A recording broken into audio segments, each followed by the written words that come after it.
Reba Mcentire hears a child singing her song to their mother in the hospital. Her actions touched millions of hearts. The fluorescent lights hummed softly in the pediatric oncology ward of Vanderbilt Children's Hospital, casting an eerie glow over the sterile corridors where hope and despair walked hand in hand every single day. It was 3:15 in the morning when 8-year-old Ethan Thompson pressed his small face against the cold window of room 212, watching the city lights of Nashville twinkle in the distance like fallen stars. His mother, Lisa, lay motionless in the hospital bed behind him, her breathing shallow and labored, each exhale a reminder that time was slipping away faster than sand through his tiny fingers. Ethan had been living in this hospital room for the past 2 weeks, sleeping on a fold-out chair that the nurses had kindly provided, refusing to leave his mother's side, even when the social workers suggested he might be more comfortable in temporary foster care. The very thought made his stomach twist into knots. Lisa Thompson was all he had ever known, all he had ever needed, and the idea of being anywhere else while she fought this terrible battle seemed impossible to comprehend. The boy turned away from the window and walked quietly to his mother's bedside, careful not to disturb the maze of tubes and wires that connected her frail body to various machines that beeped and hummed with mechanical precision. Lisa's once vibrant auburn hair, now thin and wispy from months of chemotherapy, was spread across the white pillowcase like autumn leaves scattered by the wind. Her face, though gaunt and pale, still held traces of the beautiful woman who had raised him with nothing but love, country music, and an unshakable determination to give him the best life possible despite their modest circumstances. Ethan reached into his worn backpack and pulled out a small battery-powered radio that had belonged to his father, a soldier he barely remembered but whose memory lived on through the stories his mother told and the music they shared together. The radio was old and scratched, held together with electrical tape, but it still worked perfectly, filling their small apartment with the sounds of country music that had become the soundtrack to their lives. As he carefully adjusted the volume to its lowest setting, the familiar opening notes of "Consider Me Gone" by Reba Mcentire filled the quiet room. This song held a special place in both their hearts, playing on the radio the day Lisa met Ethan's father at a small diner outside Fort Campbell, Kentucky. She had been working as a waitress, saving money for nursing school, when Sergeant Michael Thompson walked in wearing his dress uniform, looking nervous about an upcoming deployment to Afghanistan. They talked for hours that night, bonding over their shared love of country music, and when this particular song came on the jukebox, Michael asked her to dance right there between the tables. "If you would take the time to ask me," Ethan began to sing softly, his young voice carrying a purity and emotion that seemed far beyond his 8 years. "I know that you would find that deep inside my heart, there is a place for you to start."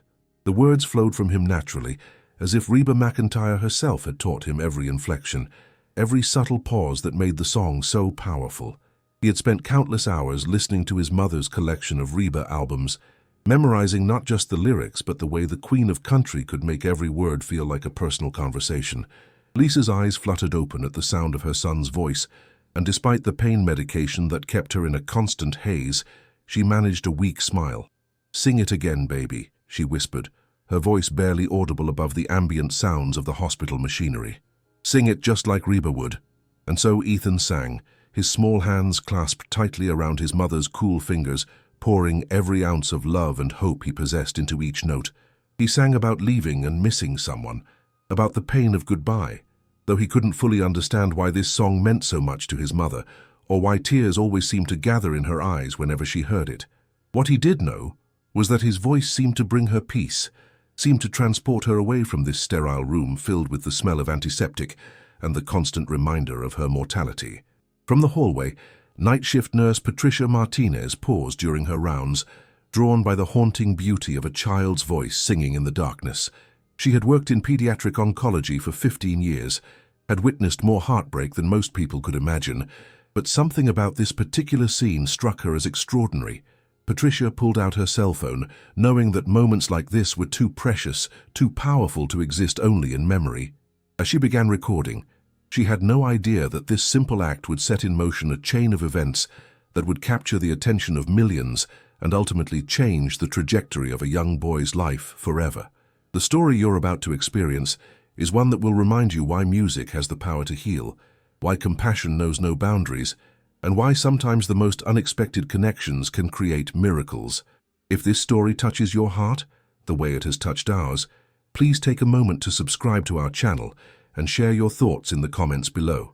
We love hearing from our viewers around the world, so let us know where you're watching from and how this story makes you feel. Ethan continued singing, unaware that his voice was being captured and would soon travel far beyond the walls of this hospital room. He sang with the innocence of a child who still believed that love could conquer anything, that as long as he kept singing, kept believing, kept hoping, somehow everything would work out the way it was supposed to. His mother squeezed his hand with what little strength she had left, and for a moment the harsh reality of their situation faded away, replaced by the magic that happens when music becomes a bridge between hearts. The song ended, but Ethan wasn't finished. He began another Reba classic, Fancy, his young voice tackling the complex story with surprising sophistication. Lisa had always told him that Reba Mcentire was more than just a singer. She was a storyteller, someone who could take you on a journey with nothing but her voice and the power of a well-crafted song. Through countless car rides to and from Lisa's various jobs, through quiet evenings in their small apartment when money was tight and entertainment was scarce, Reba's music had been their constant companion. "You sound just like an angel," Lisa managed to say during a brief pause between songs. "Just like Daddy would have wanted to hear." Ethan's eyes filled with tears at the mention of his father, a man he knew more through photographs and his mother's stories than through actual memory. Sergeant Michael Thompson had been killed by an improvised explosive device just 6 months after Ethan's second birthday, leaving Lisa to raise their son alone with nothing but a modest military pension and an unwavering determination to honor her husband's memory by giving their child every opportunity possible. "Mama, when you get better, can we go see Reba Mcentire in concert?" Ethan asked, his voice filled with the kind of hope that only children possess, the ability to imagine impossible things and believe they might actually come true. Lisa's heart broke a little more with each innocent question about a future she knew she wouldn't be part of, but she managed to keep her voice steady as she replied, "Of course, baby.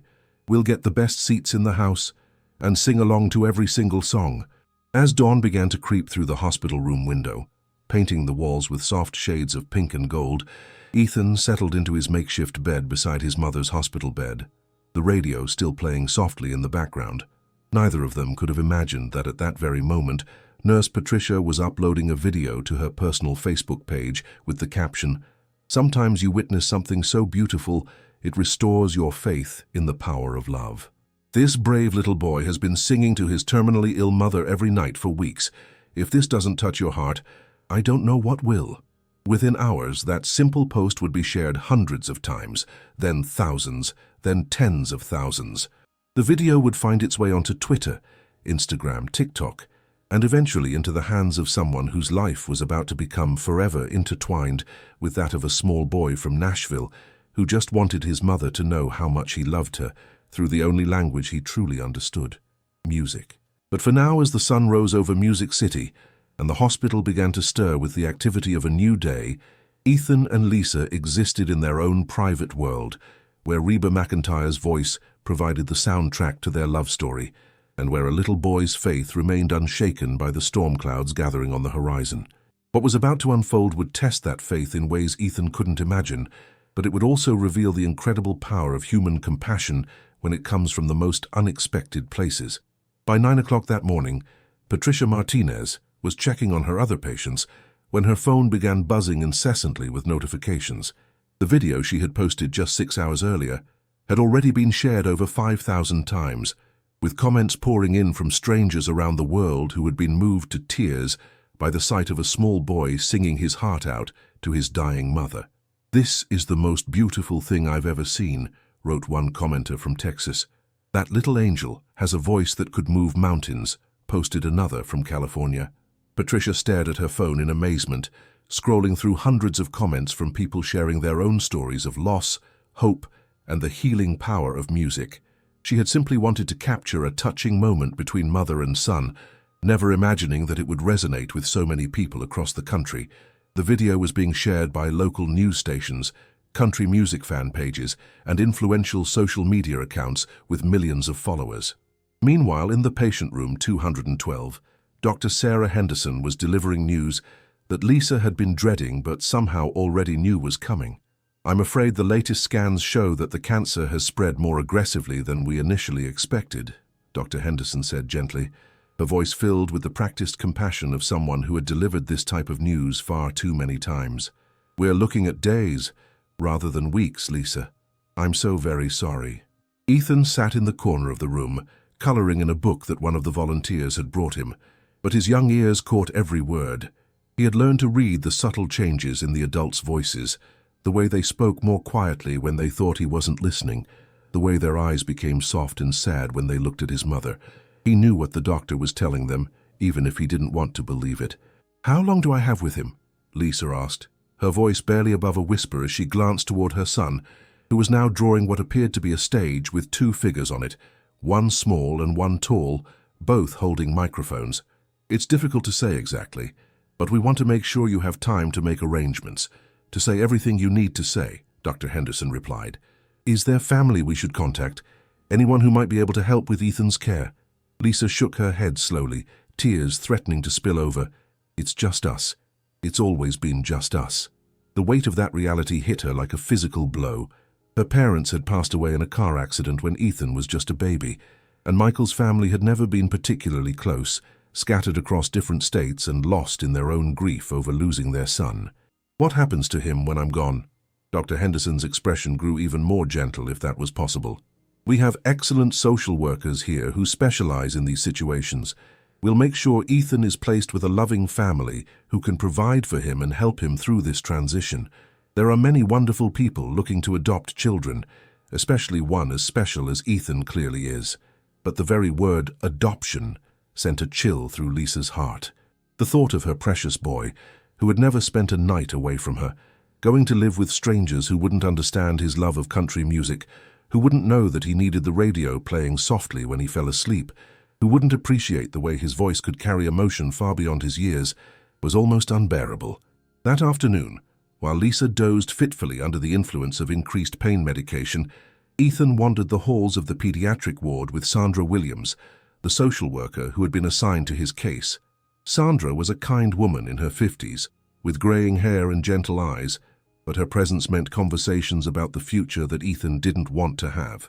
"Ethan, I know this is scary for you," Sandra said as they sat in the small family lounge area, surrounded by cheerful decorations that seemed to mock the gravity of their conversation. "But I want you to know that there are lots of families out there who would love to have a boy like you as part of their lives." "I don't want another family," Ethan replied firmly, his 8-year-old voice carrying a determination that surprised even Sandra. "I want my mama to get better, so we can go home and listen to Reba Mcentire and make pancakes on Sunday mornings like we always do." Sandra's heart ached for this brave little boy who was trying so hard to be strong. "I understand, sweetheart, but sometimes people we love get so sick that they have to go to heaven, and when that happens, we need to find new people to love us and take care of us here on earth." "But what if they don't like country music?" Ethan asked, his voice beginning to crack with emotion. "What if they don't know all the words to Fancy or The Night the Lights Went Out in Georgia? What if they don't understand that music isn't just noise? It's like talking to God." Sandra was struck by the profound wisdom in this child's understanding of music's spiritual power. She made a mental note to specifically look for adoptive families who shared Ethan's musical interests, knowing that finding the right match would be crucial for his emotional well-being.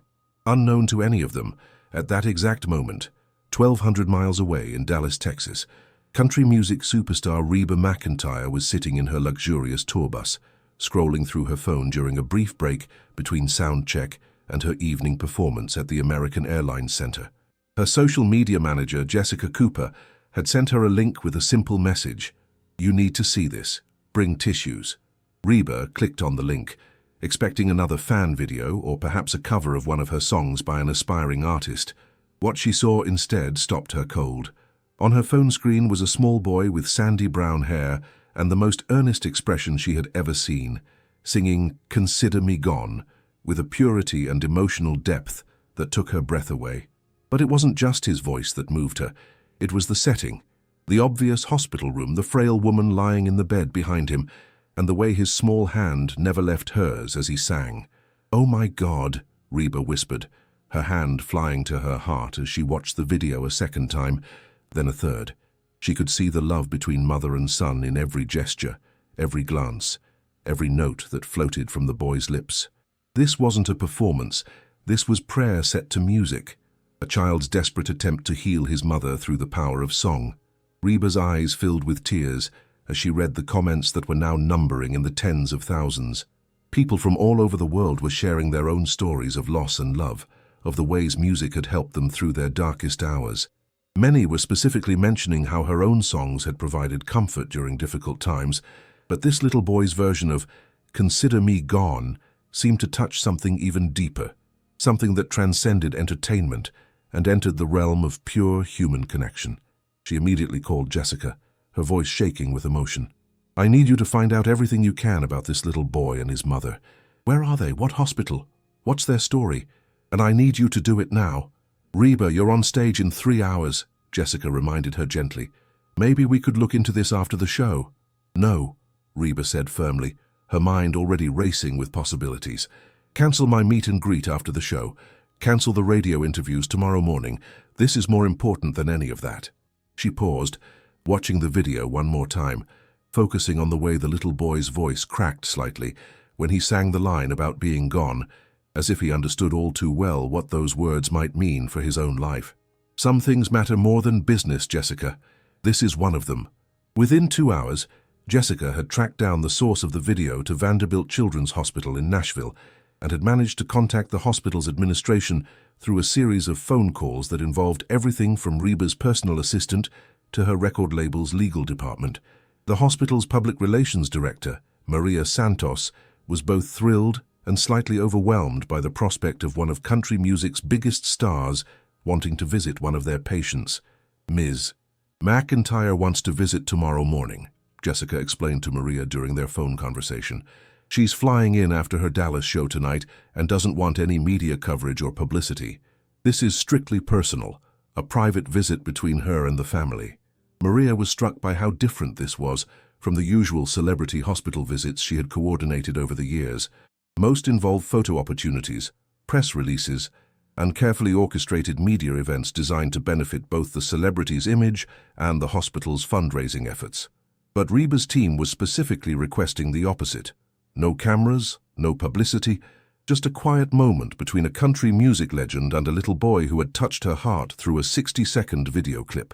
Meanwhile, back in room 212, Lisa was having what she knew might be one of her last meaningful conversations with her son. The pain medication was making it increasingly difficult to stay alert for long periods, but she was determined to use whatever time she had left to prepare Ethan for the impossible journey ahead of him. "Baby, come sit with Mama," Lisa said softly, patting the edge of her hospital bed. "I need to tell you some important things while I still can." Ethan climbed up carefully, nestling against his mother's side the way he had done countless times over the past 8 years, whether they were reading bedtime stories, watching old country music videos on their tiny television, or just talking about his day at school. The familiar comfort of being close to her made everything else seem less scary, at least for the moment. "You know how we always talk about Daddy being in heaven, watching over us?" Lisa began, her voice gentle but serious. "Well, sometimes mamas have to go to heaven too, even when they don't want to leave their little boys behind." "But I need you here," Ethan said, his voice small and frightened. "Who's going to make sure I brush my teeth? Who's going to sing with me? Who's going to remember all the words to Daddy's favorite songs?" Lisa's heart shattered a little more with each question, but she forced herself to stay strong for him. "You're going to have a new family who will love you just as much as I do, maybe even more. And they're going to learn all about Daddy's favorite songs, because that's part of who you are, part of what makes you so special." "What if I forget you?" Ethan whispered, the fear that had been haunting him for weeks finally finding its voice. "What if I forget what your voice sounds like or the way you smell like vanilla and medicine?" "Oh, sweet boy," Lisa said, gathering him closer despite the pain that shot through her weakened body. "You could never forget me, because I'm not just in your memories, I'm in your heart, in your voice, in every note you sing. When you sing Daddy's songs and my songs, we're both right there with you." She reached into the drawer of her bedside table and pulled out a small wrapped package that she had been saving for this moment. "I want you to have this now, instead of waiting." Ethan unwrapped the gift with trembling fingers, revealing a silver harmonica engraved with the words "For Ethan, love Mama and Daddy," along with the date of Michael's death, and what would likely be very close to the date of Lisa's passing. It was the harmonica that had belonged to his father, the one Lisa had been saving to give him on his 18th birthday. "Daddy played this when he was nervous or scared or missing home," Lisa explained. "He used to play it for me when we first started dating, sitting on the porch of my little apartment, making up songs about how much he loved me. I want you to have it now because music is what connects all three of us, no matter where we are." As if on cue, the old radio crackled to life with another Reba Mcentire song, "The Greatest Man I Never Knew," and both mother and son fell silent, listening to the haunting melody about a father who worked hard but never expressed his love directly. It was painfully appropriate, given that Ethan's memories of his father were mostly constructed from photographs and his mother's stories rather than personal experience. "Sing with me, Mama," Ethan said, recognizing the song from their countless listening sessions. "One more time." They sang together, their voices blending in harmony that was both heartbreaking and beautiful. Lisa's voice weak, but still carrying the melody, while Ethan's young voice provided a clear, strong counterpoint. Any nurse or doctor who passed by their room slowed down, drawn by the unexpected beauty of the moment, though none wanted to intrude on what was clearly a sacred time between mother and child. The next morning arrived grey and overcast, with thick clouds hanging low over Nashville like a heavy blanket. Ethan had spent the night in the fold-out chair beside his mother's bed, waking frequently to make sure she was still breathing, that the machines were still beeping with their reassuring rhythm. Lisa's condition had deteriorated overnight, and she was now on oxygen, her breathing more labored than it had been even the day before. Dr. Henderson had pulled Sandra Williams aside early that morning to discuss the timeline they were now looking at. "I don't think we have more than 48 hours, she said quietly. "Maybe less. We need to start preparing Ethan for what's coming and finalize the arrangements for his care." Sandra nodded grimly, though her heart ached at the thought of having that conversation with a child who was already carrying more emotional weight than most adults could handle. She had been working frantically to identify potential adoptive families, but finding the right match for a child with Ethan's specific needs and interests was proving more challenging than she had initially expected. At exactly 10:30 that morning, Maria Santos from the hospital's public relations department appeared at the nurses' station on the pediatric oncology floor, accompanied by a woman wearing dark sunglasses, a simple black sweater, and jeans, her famous red hair pulled back in a casual ponytail. Several of the nurses did double takes as they realized who was standing in their hallway, but Reba Mcentire's presence seemed more subdued and human than they might have expected from one of country music's biggest stars. "She's in room 212, Patricia Martinez whispered to Maria, still amazed that her simple Facebook post had somehow led to this moment. "The little boy is with her now. They don't know you're coming." Reba nodded, suddenly feeling more nervous than she had before performing at the Grand Ole Opry for the first time. This wasn't about entertaining thousands of people or hitting every note perfectly. This was about a real family facing an unimaginable loss, and she wasn't entirely sure what she could possibly say or do that would make any meaningful difference. "Would it be appropriate for me to go in?" Reba asked softly. "I don't want to intrude if this isn't a good time." "Any time is a good time for something beautiful to happen in that room," Patricia replied. "Those two have been living with heartbreak for so long, they deserve a moment of magic." As Reba approached room 212, she could hear the faint sound of singing coming from inside. She paused just outside the door, recognizing her own song, Sweet Dreams, being performed in that same pure, heartfelt voice she had heard in the video. But this time there was a woman's voice too, weak but determined, harmonizing with the child in a way that spoke of countless hours spent making music together. Reba took a deep breath, removed her sunglasses, and gently knocked on the doorframe before stepping into the room that would forever change her understanding of what it meant to use fame and fortune for something truly meaningful. The singing stopped abruptly as Ethan looked up from where he sat beside his mother's bed, his eyes growing wide with disbelief. For a moment, he thought he might be dreaming, that perhaps the lack of sleep and emotional stress had finally caused his 8-year-old mind to create the impossible scenario he had wished for countless times.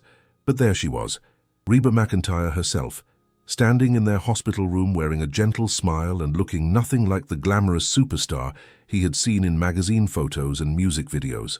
"I hope I'm not interrupting," Reba said softly, her voice carrying that familiar warmth that had made her a beloved figure to millions of fans over the decades.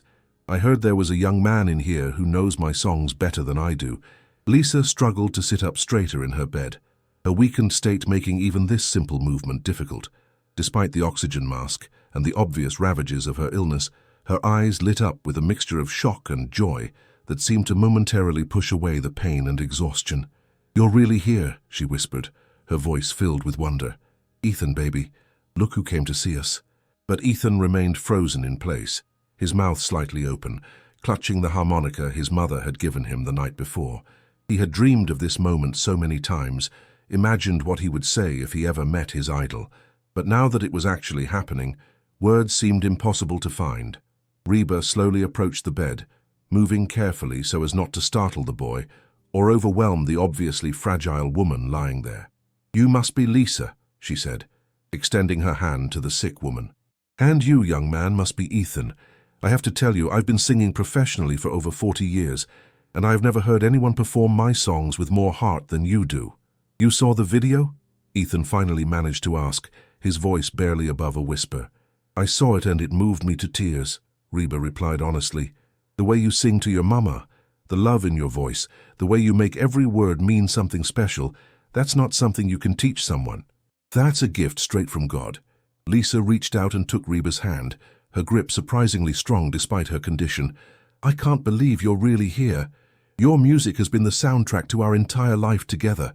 When Ethan's daddy and I first met, when he was deployed overseas, when Ethan was born, through every happy moment and every difficult time, your songs were always playing in the background."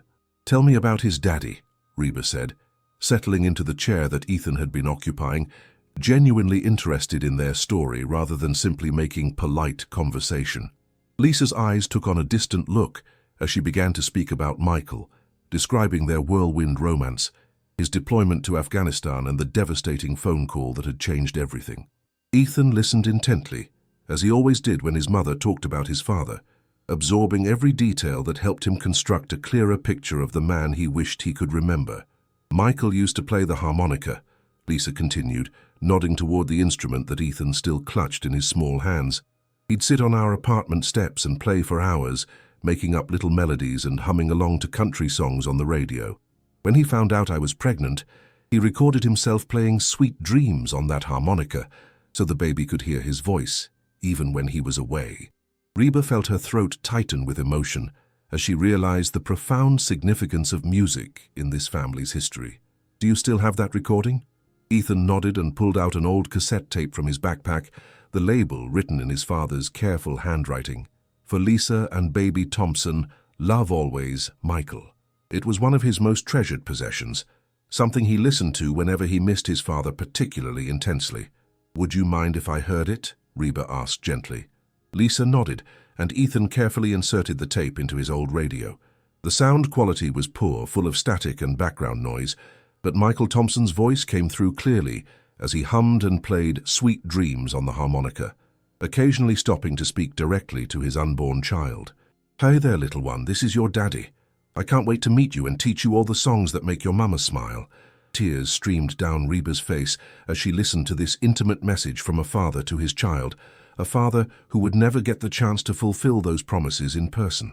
When the recording ended, the room fell silent except for the soft beeping of Lisa's monitors and the sound of muffled crying from all three occupants. "Your daddy had a beautiful voice," Reba said to Ethan, her own voice thick with emotion. "And you inherited that gift from both your parents. That's something very special, something that connects you to them no matter what happens." "Ms. Mcentire," Lisa said suddenly, her voice taking on an urgency that hadn't been there before. "I need to ask you something, and I know it's presumptuous, and I have no right to even suggest it, but I'm running out of time to make sure Ethan is going to be okay." Reba leaned forward, giving Lisa her complete attention. "What is it, honey? What can I do?" "The social workers are talking about putting him in foster care when I'm gone. They're good people, and I know they'll try to find him a loving family, but they don't understand how important music is to him, how it's not just a hobby or an interest. It's his way of communicating with the world, his way of staying connected to his daddy and to me." Lisa paused to catch her breath, the effort of speaking so intensely clearly draining her limited energy.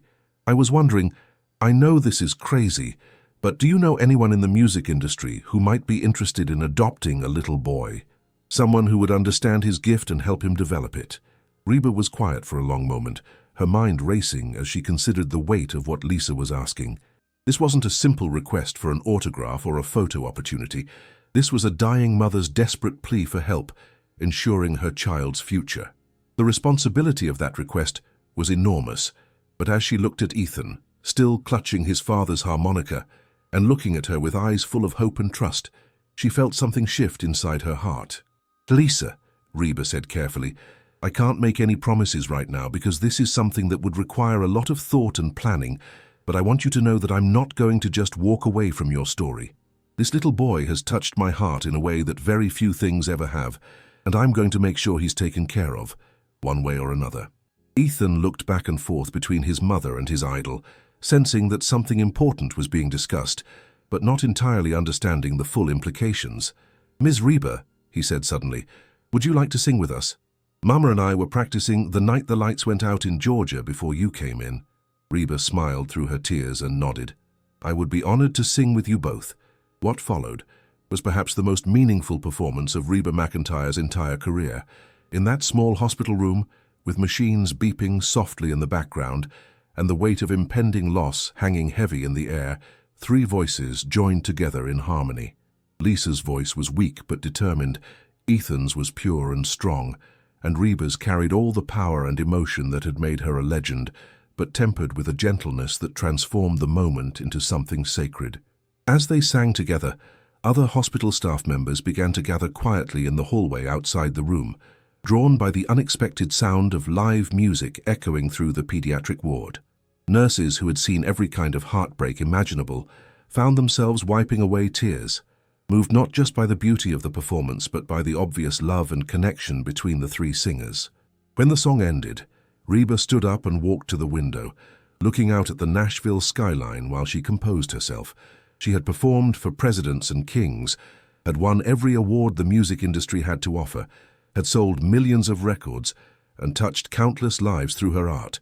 But nothing had ever felt as important as this moment in this room with this family. "Ethan," she said finally, turning back to face the boy who was still staring at her with wonder. "I want you to promise me something. No matter what happens, no matter where life takes you, don't ever stop singing. Your voice is a gift, not just to your mama and daddy, but to the world. And someday, when you're ready, I want to hear you sing on a real stage, in front of people who need to hear the kind of hope and love that you put into every note." "Do you really think I could do that?" Ethan asked, his young mind struggling to imagine himself performing in front of audiences the way his idol did. "I don't just think you could," Reba replied firmly. "I know you will. And when that day comes, your mama and daddy will be watching from heaven, singing along with every word." 3 days later, on a peaceful Tuesday morning when the autumn leaves were just beginning to turn golden outside the hospital windows, Lisa Thompson passed away quietly in her sleep, surrounded by the soft sounds of Reba Mcentire's greatest hits playing on Ethan's little radio. Her son was curled up beside her in the hospital bed, his small hand clasped in hers when she took her final breath and slipped away to join the love of her life in whatever came next. The funeral was held on a crisp October afternoon at a small chapel on the outskirts of Nashville, attended by the handful of people who had become like family to Lisa and Ethan over the years: nurses from the hospital, a few neighbors from their apartment complex, and Sandra Williams, who had grown deeply attached to the brave little boy she was supposed to help transition into a new life. What surprised everyone, however, was the presence of Reba Mcentire herself, dressed in simple black and sitting quietly in the back pew, having insisted on being there to support Ethan during the most difficult day of his young life. When it came time for the eulogy, Ethan stood at the small podium with his father's harmonica in his trembling hands and sang "Consider Me Gone" a cappella, his voice never wavering despite the tears streaming down his face. It was a performance that would have moved even the hardest hearts, a child's final gift to his mother, delivered with a maturity and grace that seemed impossible for someone so young.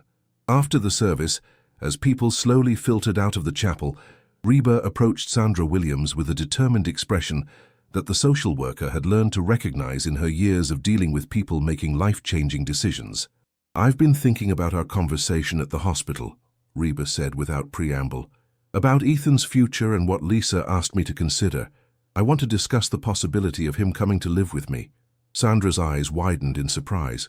While celebrity adoptions weren't unheard of, they were rare and complicated, involving extensive background checks, home studies, and careful consideration of the child's best interests above all else. Ms. Mcentire, I appreciate your concern for Ethan, but adoption is a serious commitment that goes far beyond providing financial support or musical opportunities. Are you prepared for the reality of raising an 8-year-old boy who has just experienced tremendous trauma? I've been thinking about nothing else for the past 3 days, Reba replied honestly. I know it won't be easy, and I know I'm not a traditional candidate for adoption. I travel for work, I have a demanding career, and I've never raised children of my own. But I also know that sometimes the universe puts people in your path for a reason, and everything about meeting Ethan feels like destiny. Over the following weeks, as Ethan stayed in temporary foster care while the legal proceedings were sorted out, Reba threw herself into the adoption process with the same determination and attention to detail that had made her a success in the music industry. She underwent psychological evaluations, home studies of her ranch outside Nashville, and countless interviews with social workers and child psychologists who wanted to ensure that her motivations were genuine and that she understood the magnitude of what she was proposing. During this time, Reba visited Ethan regularly, taking him on carefully supervised outings to her recording studio, her ranch, and even to a few small private performances where he could see firsthand what a career in music actually involved. She wanted him to understand that while music would always be an important part of their relationship, she was offering him a home and a family, not just professional opportunities.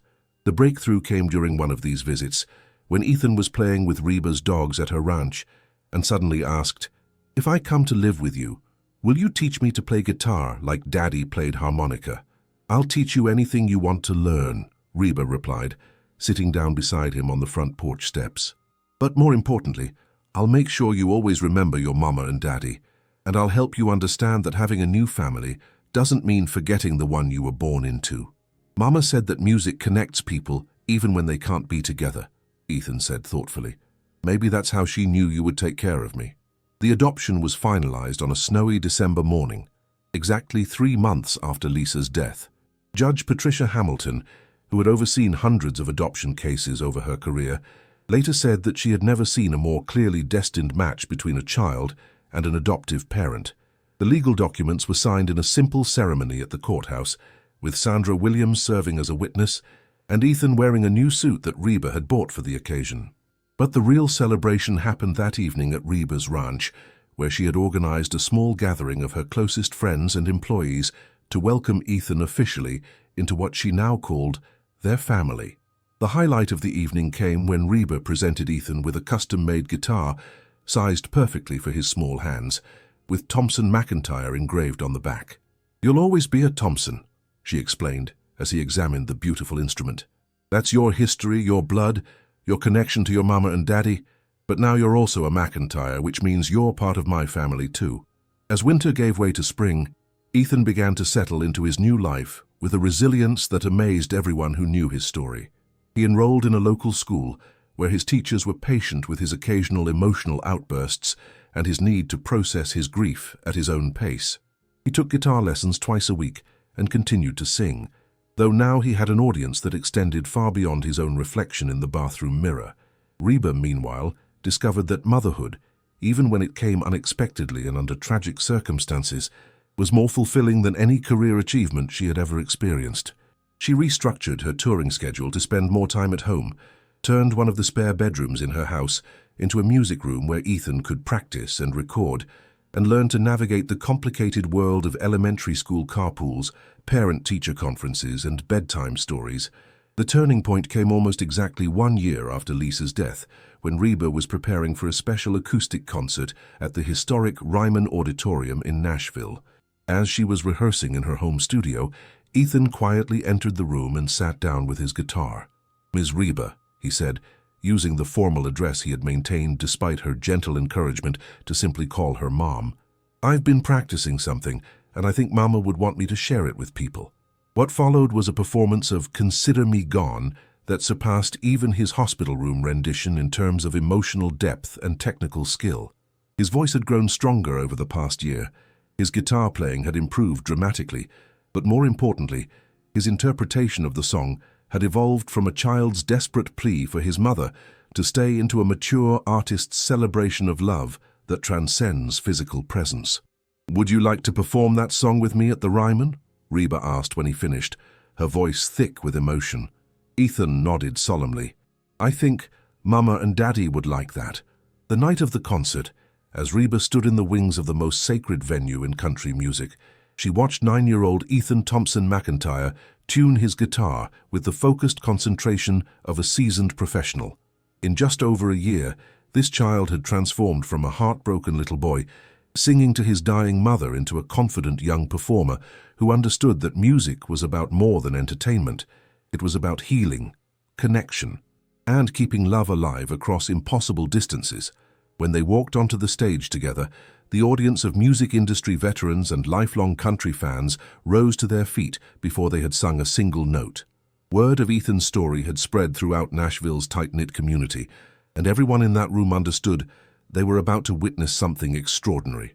As the opening notes of "Consider Me Gone" filled the historic auditorium, Ethan looked up at Reba with complete trust and began to sing. His voice carried clearly through the venue, reaching every corner with a purity and honesty that reminded everyone present why they had fallen in love with country music in the first place. When Reba joined in with the harmony, their voices blended seamlessly, creating something beautiful from something that had once been heartbreaking. The standing ovation lasted for nearly 5 minutes, but what moved Reba most was the sight of Ethan bowing gracefully to the audience, then looking up toward the ceiling of the Ryman as if he could see his parents watching from above. In that moment, she knew that Lisa Thompson's final wish had been fulfilled in ways that none of them could have imagined. Later that night, as they drove home together through the quiet streets of Nashville, Ethan finally asked the question that Reba had been waiting almost a year to hear. "Reba," he said, dropping the formal Ms. for the first time, "would it be okay if I called you Mom sometimes? Not instead of my real mama, but like in addition to her." Through tears of joy, Reba reached over and squeezed his hand. "I would be honored, sweetheart. I would be absolutely honored." The story of Reba Mcentire and Ethan Thompson Mcentire became legend in Nashville and beyond, proving that sometimes the most beautiful music comes not from planned performances or studio recordings, but from the spontaneous harmony that occurs when broken hearts find a way to heal together. And somewhere in heaven, Lisa and Michael Thompson smiled as they watched their son discover that family isn't just about blood relations. It's about the people who choose to love you, support your dreams, and help you find your voice in a world that sometimes seems too big and scary to face alone.